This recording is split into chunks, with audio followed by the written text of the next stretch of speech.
This gangsta chronicles. We gon' tell you how it goes. If I lie, my nose will grow like Pinocchio. We gon' tell you the truth and nothing but the truth. Gangsta chronicles. This is not your average show.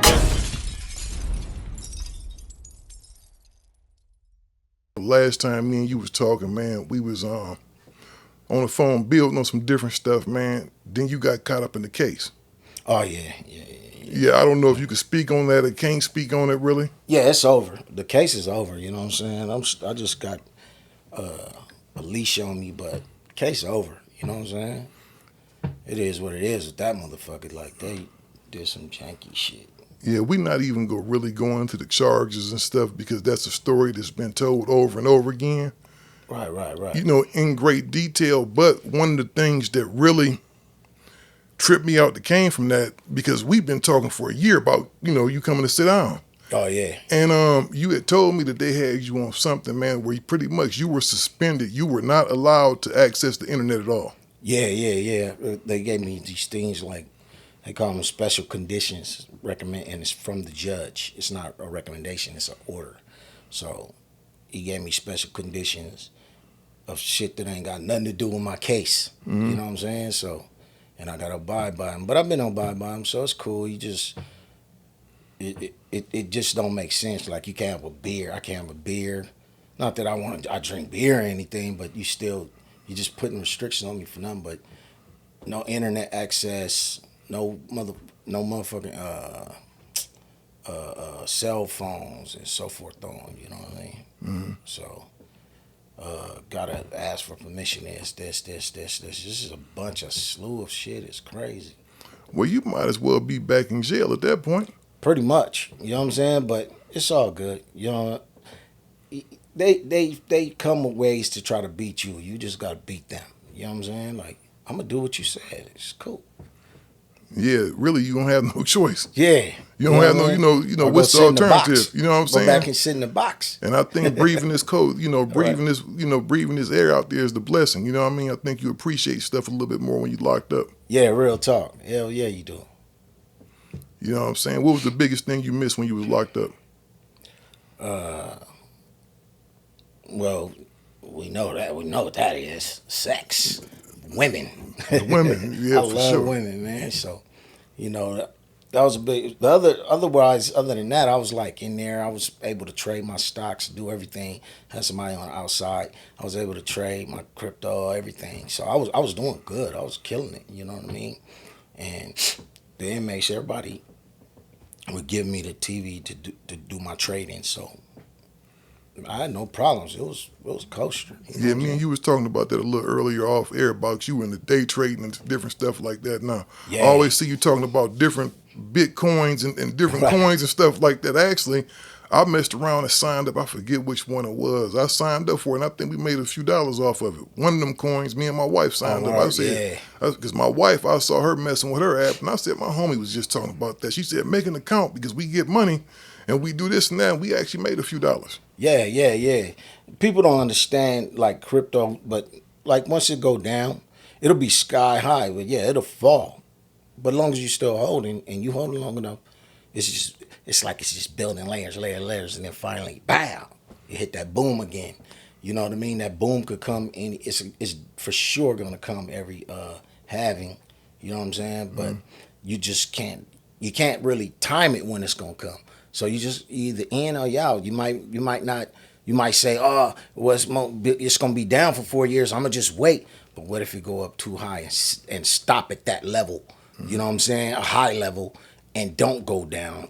You never know. Yeah, for real. You can lose money in it too. Yeah, so you don't really lose it because you only lose if you sell. So if it drops and dips and say you down, you put 20,000 in that motherfucker dip and you only got $1,000. You say your shit worth $1,000.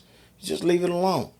Over time, probably over that next year or 2 years or 3 years, that motherfucker gonna boom. Now that 20 that you had, probably worth 100. You feel me? So it's a game of patience then. Yeah, it's a game of patience. That's what all trade. I tell everyone, like from what I've learned, all trading is a game of patience, and it also helps you in life too. Because I gained a lot of patience. You know what I mean? From arguing and tripping and da da da. You have to like I got patience, like you know what I mean. It helped me build more tolerance. You know Yeah, what you I'm saying? seem a lot more calm nowadays. Yeah. A lot more calm versus when I first met you back in the day. You know what I mean? Word. When you was kind of like in 40 Glocc prime. Right. You know, and we go back to the beginning, man, because I think people forget that you are actually a rapper, a pretty good rapper too. Right. You know, and I think it's so much other stuff overshadows that. I want to go back to the beginning because your debut album, The Jackal, you had Battle Cat on there, you had Dr. Dre. Yeah. Prodigy from South Central Cartel, Spice One, Trey D. It was a slew of motherfuckers. I can't even remember everybody else on. Jail Felony. That was my Jackal album. That was my first solo record. I loved it. It was hella good. But yeah, Dr. Dre helped me on that thing. He blessed me, man. I love Dre for life for that. You know what I'm saying? How did you connect with him? With Dre. Well, I was always around Snoop and so forth on, so it was like with Dre, it was just about approaching him and finding the right time and moment to approach him. You know what I'm saying? And I did that, and he took into me. And he was like, he started hitting me. You know what I'm saying? And then he had me come and bust for him when he'll give me beats, tell me, you know what I'm saying, do something to this. I'm like, okay, for sure. You feel me? A call, tap in with me, check on me. I'm like, okay. You know what I'm saying?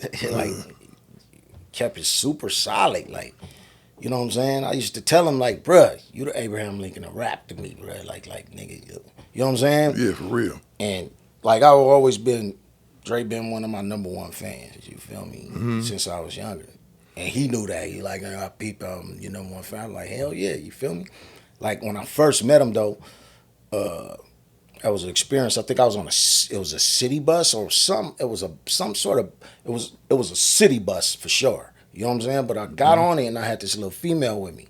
And when we got on it, it was Dre. They was NWA at the time, so it was Dre, Cube, Easy, Ren, all these niggas in the back of the bus. So I'm like, cut this NWA. You feel me?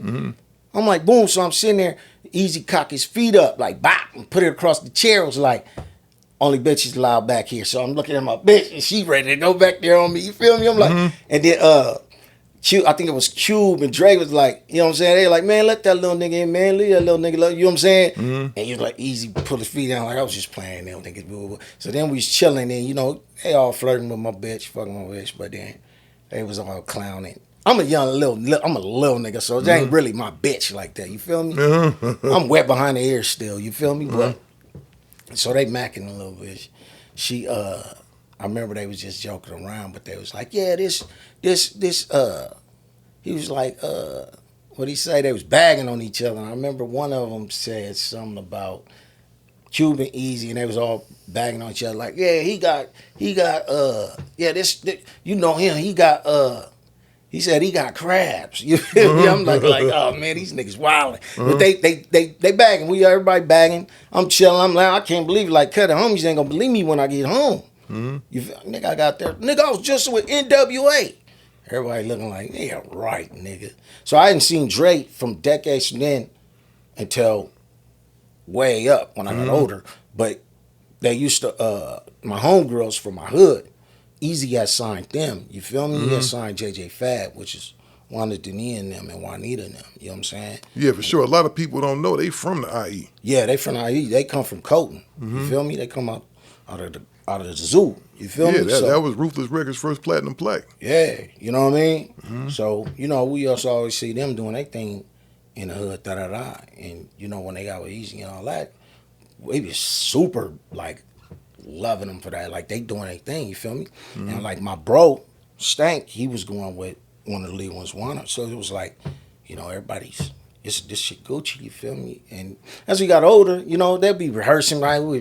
You know what I mean? We'd roll by there out in the hood, rehearsing shit, playing, we talk shit and run off, you know what I'm saying? But other than that, as time get older, down around being with Dog and all that, with Snoop and everything, around Pac, all that shit, it was just like, okay, right approach for Dre. Bam, bam, bam. And it just came to a head, and he just always told me just like keep it low, cause you know you don't like everybody in the business. You feel me? So I wasn't telling nobody, nigga. I wouldn't. It ain't my duty to tell nobody. Nigga told me don't tell nobody. Nigga, shit. I kept it. Hell yeah, there. you got what you needed. You got Yeah, and the I beat kept it about it. 100. You know what feel I'm me? saying? Word, my nigga, he was looking out, so I was like, I could dig that. You feel me? And all that time, then he let everybody know. That's why I was like, shit. And then niggas looking at me like, oh, cuz you ain't telling me. Like Badass was one day. He was like, cause we went somewhere and everybody was there, and we waiting and we was in my whip, me, Bad, I think Dash, all of us, we was in my ex or something. And Dre had went to the trailer or something, and he used to have a pack of niggas with him, and all of a sudden he just stopped. He's like, 40. I was like, what's up? I was like, oh, what's up? He was like, you rock to the beats? You rock to them beats I gave you? I was like, cuz I thought you said don't tell nobody. You know what I mean? Now everybody looking like, nigga, what? You know what I'm saying? And Niggas then look I'm like like, he trying to hide. He yeah, hold out. Badass in the car. Badass looking at me like, what are you talking about? Bitch, Dre gave you some beats? I'm like, and then I'm like, hold on, I'm gonna come over there. He like, no, I'm gonna come to you. I'm like, he start walking over the bed like, nigga, you been fucking with Dre? I was like, nigga, I was like, cuz, chill, cuz. He told me don't tell. I mean, my nigga, I'm shocked. Like, he told me don't tell nobody, bro. Yeah, for real. feel You don't me? want to blow the spot up.